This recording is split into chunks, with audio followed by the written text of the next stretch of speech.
fortunately, I asked Sripad Madhav Maharaj just a few days ago, and he said, this is nonsense. If someone is actually, like if I speak, it's not Shabda Brahman if somebody's on live stream, and it's not Shabda Brahman if you're sitting in front of me. It's Shabda Samanya, or ordinary sound, even if I'm speaking about Krishna. But you take a Mahabhagavat, and even if he's speaking something mundane, because it's coming from his own body, his own lotus mouth, it's Shabda Brahman. But the great thing that I just learned a few days ago is that if the Mahabhagavat is speaking, then it's Shabda Brahman no matter what. Even if it's live stream, even if it's a tape recorder, even if it's a computer or one of those screens, because he has that power to come through those media.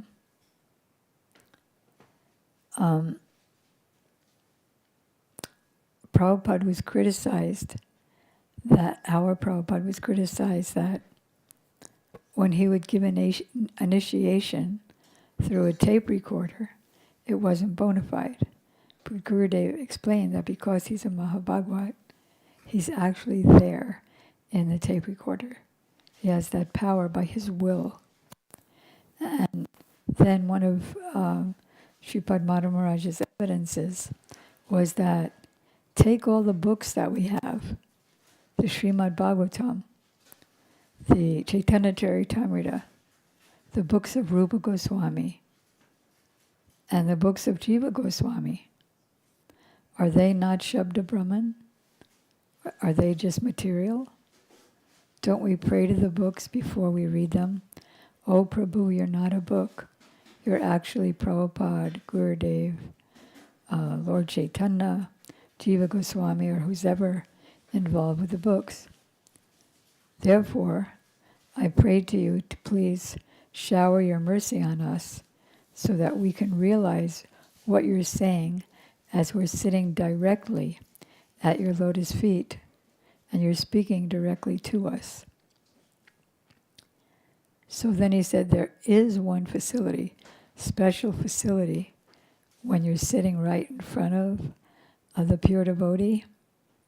That is that atoms, this is so amazing, atoms from his own body, his prema atoms, come into your body and give you that. Once in the airport in Los Angeles, one of his disciples asked, "What are you doing when you look at us with those big blue eyes?" He said, "I'm giving you prema." So they have this power. Even with Srila Bhakti began Bharati Goswami Maharaj, whether he would, when you go for a lecture of his, whether he would give or darshan in his room, whether he would do the darshan, or if he was doing a leela of not feeling well and he wasn't going to do darshan that night, he would always give out prasadam. Because he said that when you make an offering to the deities on the altar, you're not really sure if Krishna took it or not, because what devotion do we have? And that's why we ask our Gurudev to make the offering for us. He said, but when the pure devotee hands you prasadam, even if it wasn't even offered, because he's handing it to you, you know that Krishna ate it. Isn't that amazing? And then, so I asked him, what are you doing? You're always giving prasadam. What are you doing when you give out prasadam? So he said, I'm taking away your anarthas and giving you Krishna prema. Isn't that amazing, the presence of the pure devotee? So anyway, with this book, this is Gopi Geet that I'm referring to right now, because in the commentator section at the end of the book, there's a little bit of a biography of Sri Jiva Goswami. So then before we read this book, we pray to Jiva Goswami, Viswanath Chakrabarti Thakur, and Srila Gurudev that you're not a book, and Radha and Krishna and your associates. So they're actually present. It's actually Shabda Brahman. So as mentioned, when he was 14 years old, he went to Navadvip and met with Nityananda Prabhu, who put his foot on his head, and Jiva Goswami requested him to take him on parikrama of Navadvip. Mahaprabhu had already left the world, left the vision of the world. And Navadvip was already pretty deserted because Mahaprabhu's associates couldn't bear to be there because everything reminded them of Mahaprabhu, who wasn't there anymore. Just like Nanda Baba, when Krishna left to go to Mathura and then stayed there, because Krishna was everywhere in his house, in his palace, and in his compound. So he went here and there to escape. But then he saw that everywhere bore Krishna's footprints and other evidences of his pastimes. So he couldn't escape and he was going mad. So associates of Chaitanya Mahaprabhu like Advaitacharya, Srivas Pandit, and others just left Navadvip, like Raghunath Das Goswami, because every atom of Navadvip reminded them of Mahaprabhu. So it was too much separation to bear. But then Nityananda Prabhu came with his associates, and so it was all full of wonder. So Nityananda Prabhu did take him on parikrama, and we'll hear about that in a bit. But then he said, so I want you to go to Vrindavan and join your uncles, Rup and Sanatan, to be under their shelter. So after parikrama, he did that. But on the way, he stopped off at Varanasi because there was a disciple of Sarvabhauma Bhattacharya named Madhusudan Vichaspati. And he was a great Vedantist. He was a great scholar of Vedanta, but not of the Vedanta that was taught by Sankaracharya, the impersonalist interpretation, which was very prevalent at that time. But he happened to have overheard the conversation between Chaitanya Mahaprabhu and Sarvabhauma Bhattacharya when Mahaprabhu convinced him that God is a person, he's the Supreme Personality of Godhead, controller of everything, super soul in everyone's heart, and so on. So he knew Vedanta directly from Chaitanya Mahaprabhu. So Jiva Goswami stopped there and took lessons from him, both on the personalist understanding of Vedanta, plus he also studied Sankaracharya's Saririk Bhasya, the impersonalist commentary. Why? So he would know what they say so that he could have all the arguments to defeat it. Like in, this is a small example, but you know the book Swarup of the Jiva, which proves that our inherent our relationship with Krishna is inherent. It's been there since the creation of ourselves by Sri Krishna. It's just a matter of bringing it out. Like a seed is there, and only a specific plant will come out of that seed. But it's just a matter of being watered and getting air and sunshine. So for a whole year, our team was reading all the opposing arguments to know exactly what to cover. So Jiva Goswami wanted to know everything to cover, to defeat, and he did so in his Sandarbhas. So let's stop for a minute, since we mentioned the parikrama.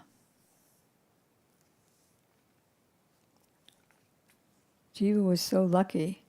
He got to meet Sachi Mata, Vishnu Priya, Ishan Thakur, Bangsi Badana. Bangsi Badana was originally Krishna's flute, and that's why in Chaitanya Lila he was named Bangsi Badana. So you already have been, all of you have already, most of you have already been on parikrama, but I just wanted to show how, with what mood they went on parikrama.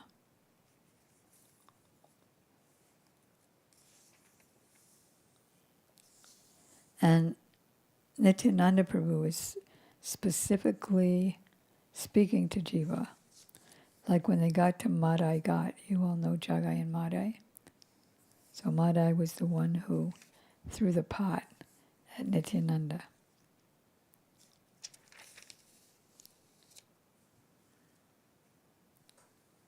And then right near to that, there's another Ghat of Lord Jiva. Oh Jiva, see here, at this Ghat, there are 5 Shiva temples, where 5 gleaming Shiva lingas are splendidly situated. Then he goes on to explain it. Jiva, today you should stay here in Mayapur, and tomorrow I shall take you to Samanta Nagari, Samanta Dweep.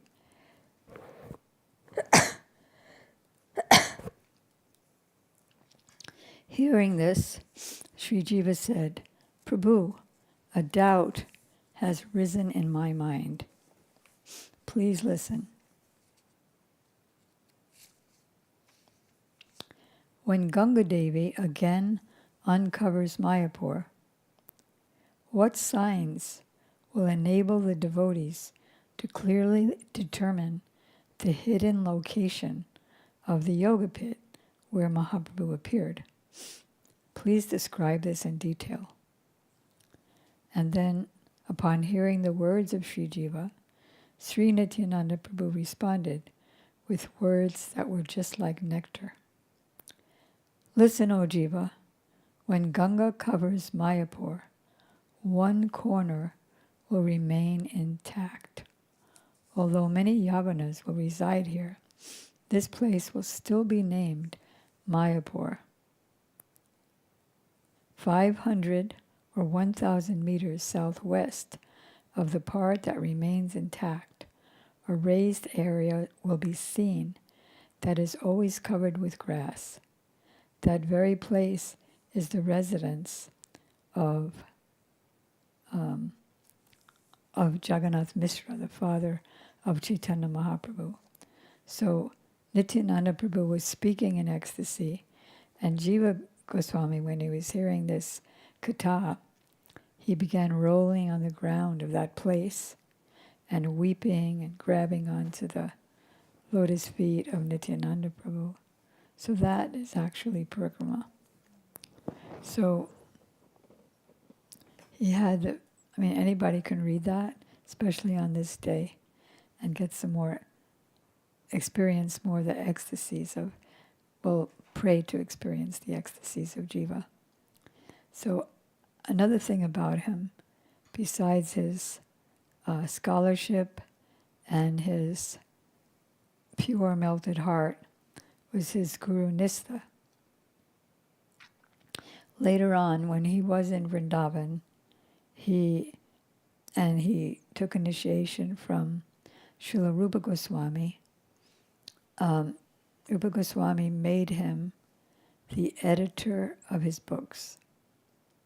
Editor means that his philosophy, of course, was perfect, being a Mahabhagavat, more than a Mahabhagavat himself. But sometimes, when he was absorbed in a mood, he didn't pay attention to grammar. So Jiva would examine the grammatical parts of his manuscript.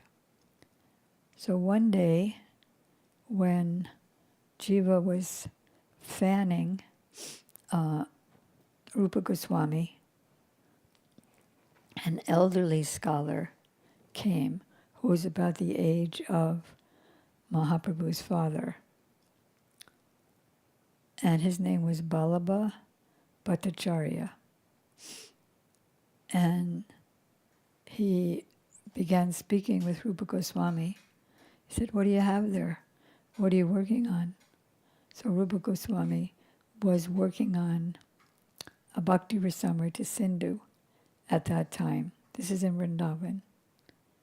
And so the scholar said, "Okay, I'll take a look at it, and then I'll make corrections." So Srila Rupa Goswami was very humble. "Oh, of course, please do that." But Jiva Goswami had a different mindset here. He thought, how could anybody dare to think that they can correct Rupa Goswami's work? So after Ballabha Bhattacharya left, he went to the river Jamuna to take bath. So Jiva Goswami pretended that he needed a reason to go to the Jamuna. And he said, "We're out of water, so I'm going to go to the Jamuna and get some water." So he took his pitcher and went there. And there he saw Ballabha Bhattacharya and said, "I'm interested to know what mistakes you're finding in the manuscript." So he said, "Oh, you wouldn't understand. You're just a young boy." He said, "No, please show me." He said, "Well, have you studied Sanskrit?" "A little bit." "Then what will you understand?" "Oh, please, show me." So he showed him where he thought that it said bhukti and mukti, or sense gratification and liberation, are two witches. And then Jiva Goswami was saying, he said the desire for bhukti and mukti is like two witches. So he's saying, no, they're not two witches.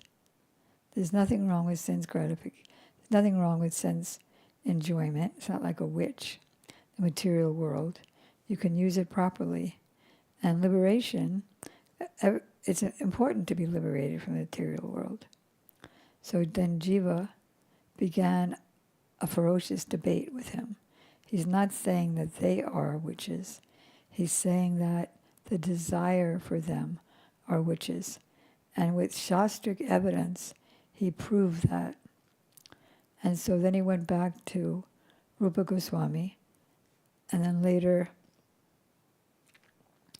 and Srila Gurudev gave the arguments back and forth. And then soon after that, Ballabha Bhatt came, and he said, "Who is this boy who's fanning you?" "Oh, he's my disciple and my son, my nephew. He is so intelligent." And he related what happened. So Rupa Goswami, after he left, Rupa Goswami turned to him and he said, "You have no tolerance.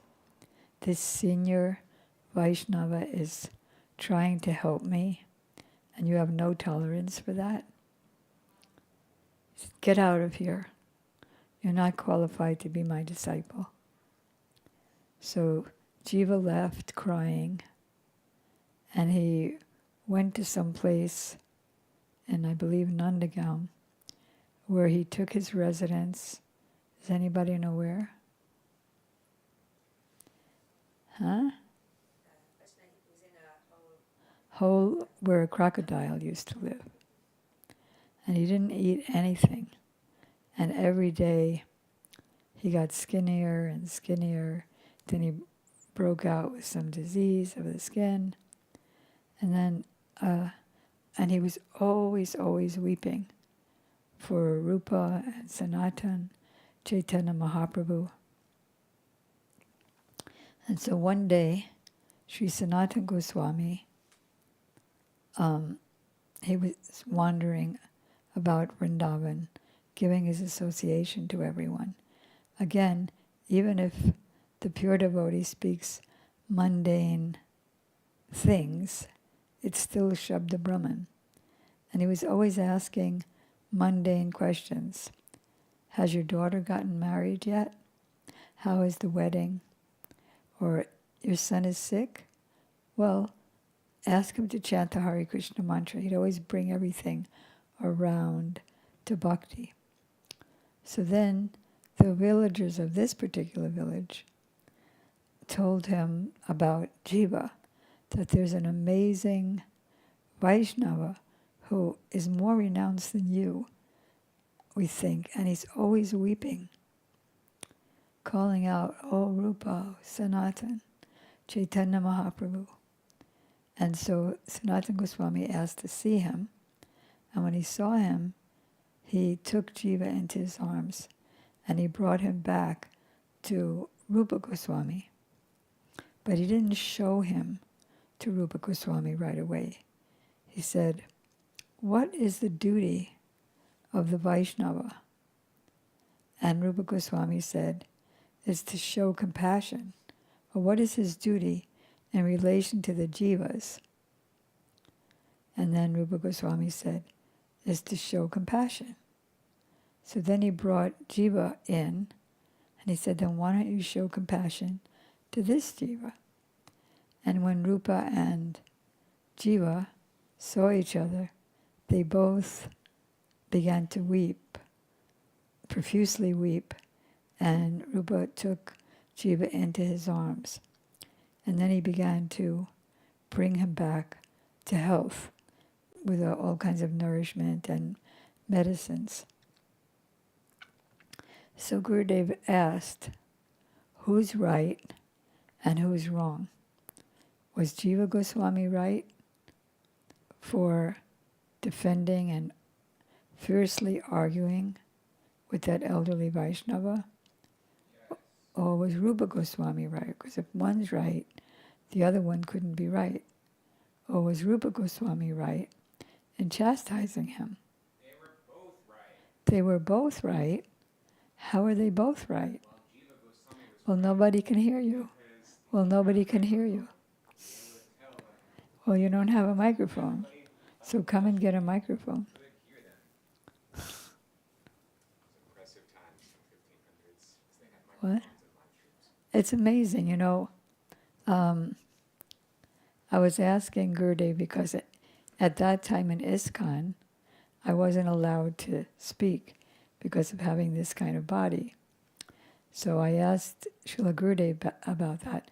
That was 1992. And he said, why? Janava Devi was the teacher, and she had thousands of Vaishnavas who would hear from her, like Narottam Das Thakur, the Goswamis, and there was no even microphone. Okay. So they're both right because Jiva Goswami was defending his guru, and Rupa Goswami was right because he was chastising Jiva Goswami for I don't know exactly. I don't want to I could just make it up and say he was right because he was obeying Sadachar of seniority. What? Seniority? What about it? Balabhattacharya or Balabhatta had seniority, so it was proper etiquette for him to respect what he had to say. He didn't have to respect what he had to say if he was wrong. Why was he right? But he was right to chastise him because Jiva had to follow proper etiquette. What do you think, Prabhu? He was also right because if he didn't chastise him for doing that, then people would have thought he sent Jiva to him, and that externally he was being very humble and respectful, but internally he was angry, and so he sent Jiva to him to defeat him, because he didn't want to defeat him directly himself. So you're right, and Gurudev is right. Good. Okay, so I want to read a bit about his Sandarbhas. It's called Sat Sandarbha, which means what? 6 Sandarbhas. So we're going to hear just a little bit about what each Sandarbha is about.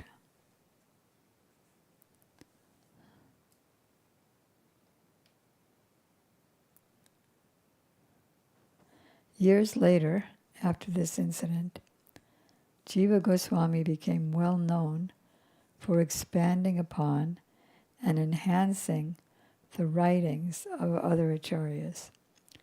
One such acharya was Gopal Bhatta Goswami.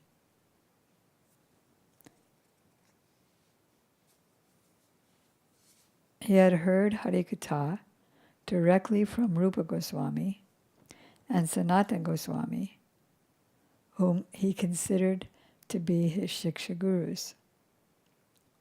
While studying the writings of ancient Vaishnava acharyas such as Madhva and Ramanuja, Gopal Bhatta Goswami selected different points in relation to Sambandha. What does Sambandha mean? Relationship. What about a relationship? The knowledge of relationship. With what? Your relationship with Nitai? No, the knowledge of relationship between disciple and guru, disciple. One's relationship with Krishna. There's only 3 things in all the thousands and thousands of slokas in all the Vedic literatures, and that is Sambandha, Abhideya, and Prayojana. Or what is my relationship with Krishna? And then Sambandha means what? I'm sorry, Abhideya means what? Process. What is the process to get to Krishna? Yes, but saying it differently is, what are the dealings in that relationship? And then Prayojana means what? Sita.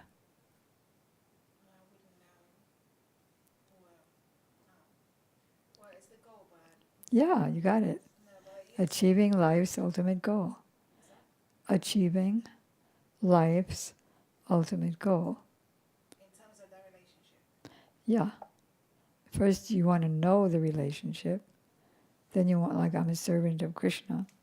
Then I want to act. No, what do I do? As he said, what is the process? What are the dealings of that relationship? And then how to achieve the goal of that practice and that understanding, which is love for Krishna. So he compiled all of that in a notebook. So Jiva learned all these established truths from Gopal Bhatta Goswami. Then he took the volume which contained all the information on Sambandha and enlarged it. He also took from the conceptions given in Bhakti Rasamrita Sindhu, Ujjala Nilamani, Brihad Bhagavatamrita, and other books composed by Rupa and Sanatan, and he composed the first Sandarbha. So between Rupa and Sanatan and these books, Ujjvala Nilamani, Brihad Bhagavatamrita, and Bhakti Rasamrita Sindhu, which is the book that Ballabha Bhatt wanted to correct, then he made his first Sandarbha. So the word Sandarbha, does anybody know what that means? A chest of valuable jewels. Chest of valuable jewels. Just as a side note, a footnote, what chest has the most valuable jewels? Krishna's. You know. Prem Samput. That means the love locket, the secrets and the love locket of Srimati Radhika that she revealed to Krishna in the book Prem Samput. So Sandarbha means the chest of valuable jewels. Of Srila Jiva Goswami's 6 Sandarbhas, the first 4, Tattva Sandarbha, Bhagavat Sandarbha, Paramatma Sandarbha, and Krishna Sandarbha, all expound on Sambandha Gyan. What are the 4 Sandarbhas? I know what you mean. We just heard it 1 second ago, and then we already forgot. Prabhupada said, if I ask you what I said 3 minutes ago, you'd have to dredge your memory. Why? Because we're always changing bodies, so the body that we heard that in is already gone. So what are the 4? Tattva Sandarbha, Paramatma Sandarbha, Krishna Sandarbha, and Bhagavat Sandarbha. Tattva, Bhagavat, Paramatma, Krishna.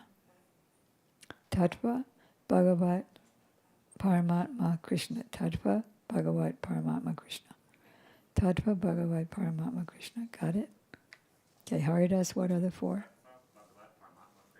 Good. They all expand on Sambandha Gyan.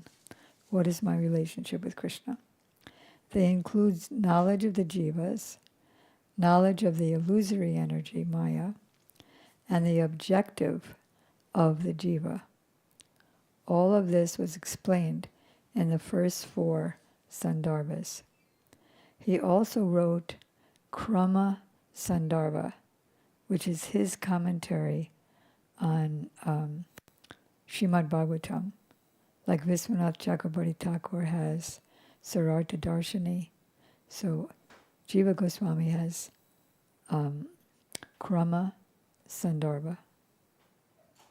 In the Tattva Sandarbha, the conception of Praman, the body of evidence, and Prameya, the evidence, was given.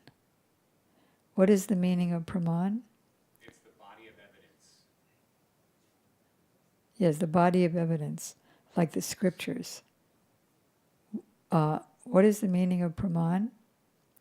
In any issue, the words, whose words will we accept as evidence? Suppose somebody goes to a village and there was some remnants of a fire. So the young boy, a little boy, says this whole city was ravaged. The whole city was up in flames. And an elderly gentleman, he reports that a small fire started in a tea shop, but it was quickly put out. So who would you believe? Probably the older one. So from these conflicting stories, we believe the older man, because he's a more authoritative person, older, mature. So this conception of Praman relates to many things. Different people may assert their beliefs that this world is real. Their status as human beings and brahmanas are real. they are masters of their property. Like Kamala was reminding me this morning how the wife of Bali Maharaj, when her husband was bound by the ropes of Varuna, the snake rope, she said, well, he got himself into this because he needed your mercy, because he was thinking that he was the master of all of his property in the universe, and that he was the one who was giving charity to others when actually nothing was his. All the false identification and proprietorship causes so much fighting and quarrel. So another man will say, these things are all temporary, so don't bother fighting over them. Instead, do something for your soul and for the Supreme Lord. They are permanent. Which of these two opinions will we accept? Analyzing the relationships between the Supreme Lord, the Jiva, and material existence, Jiva Goswami explained where we should place our faith. Like his follower. Who's his best follower? What? Oh, Vasanti wants me to stop. We'll stop at that question. Oh, his best follower is Srila Bhaktivinoda Thakur.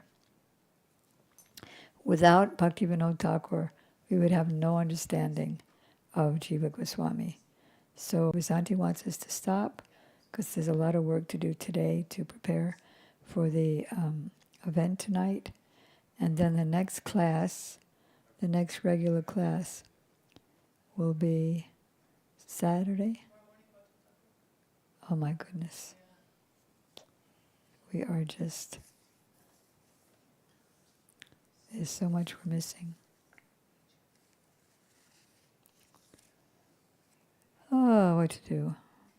Hopefully we'll try to finish this early next week. Okay. We're reading from Gurudev's lectures on Gopi Geet. In the back of the book, it says about the commentators. So the first one is Jiva Goswami, and this is a lecture by Gurudev on Jiva Goswami. Okay, Gaur Premanandi. Shri Vamandev Abhirbhav Tite Maha Mahotsav Ki Jai. Vaman Dwadasi Maha Mahotsav Ki Jai. Shri Jiva Goswami Tirabhav Tite Maha Mahotsav Ki Jai. Maha Mahotsav Ki Jai. Maha Mahotsav Ki Jai. Gaur Premanandi. Hare Krishna, Hare Krishna, Krishna Krishna, Hare Hare, Hare Rama, Hare Rama, Rama, Nitai Gaura Haribo, Haribo, Haribo, Gaura Haribo, Tai Gaura Haribo, Haribo, Haribo, Haribo. Gaur Premanandi. Panchakopatarubhyascha kripa sindhubhyeva cha patitanam pavanebhyo vaishnavebhyo. Now our fearless president is going to make an announcement.